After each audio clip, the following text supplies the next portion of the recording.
आगा क्यों के दादू मां जतोई शाहाणी जिरग के खिलाफ अदालत में दरख्वास्त दाख़िल कराई वही है। डिस्ट्रिक्ट सेशन जज दादू की अदालत में दरख्वास्त दाख़िल कराईंदड़ पारां जिरगो कंदड़नि ते केस दाख़िल करण जो मुतालबो किया वियो आहे। दादू मां ख़बर अवां ताईं पहुचायूं पिया। जतोई शाहाणी जिरग के खिलाफ अदालत में दरख्वास्त दाख़िल कराई वही है।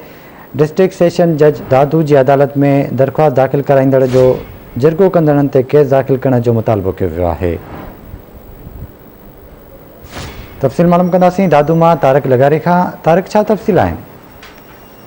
जी, दादू में थियल जिरगे खिलाफ अज दादू के बार के वकील गुलाम नबी लाशारी पारां पटिशन दाख़िल कराई वही है। डिस्ट्रिक्ट सेशन जज दादू की अदालत में वकील गुलाम नबी लाशारी पारां दाख़िल करायल पटिशन में जणायो वियो आहे त सो MNA दादू रफ़ीक अमन जमाली की रहायश गाह से अगूणे सूबाई वज़ीर मीर मंजूर पावर उन सां गॾोगॾु अगूणे वफ़ाक़ी वज़ीर गुलाम मुर्तज़ा जतोई, आबिद हुसैन जतोई ऐं उन सां गॾु सरदार चाकर खान शाहाणी ऐं ॿियनि पारां सो शाहाणी ऐं जतोई बिरादरी के ॿिनि धुरियुनि विच में थियल झेड़े दौरान मारिजी वियल शाहाणी बिरादरी के ॿिनि धुरियुनि जे क़तल जंहिंमें मंठार ऐं सो तालिब शाहाणी जे क़तल ऐं उन सां गॾोगॾु अगूणे वफ़ाक़ी वज़ीर गुलाम मुर्तज़ा जतोई जे सो लाॾियुनि खे नुक़सानु पहुचाइण जो जिरगो कयो वियो आहे, जेको आइन ऐं कानून जे मथां जिरगो आहे, जे खिलाफ़ उन जेके जिरगो कंदड़ आहिनि उन्हनि समेत सो डिप्टी कमिश्नर दादू, SSP दादू, DIG हैदराबाद के धुर बणायो आहे।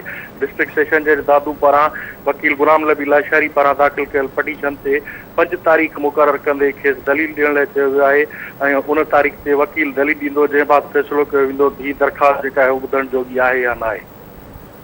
ठीक है तारिक, वॾी महिरबानी अवां जी तफ़सील खां करण लाइ।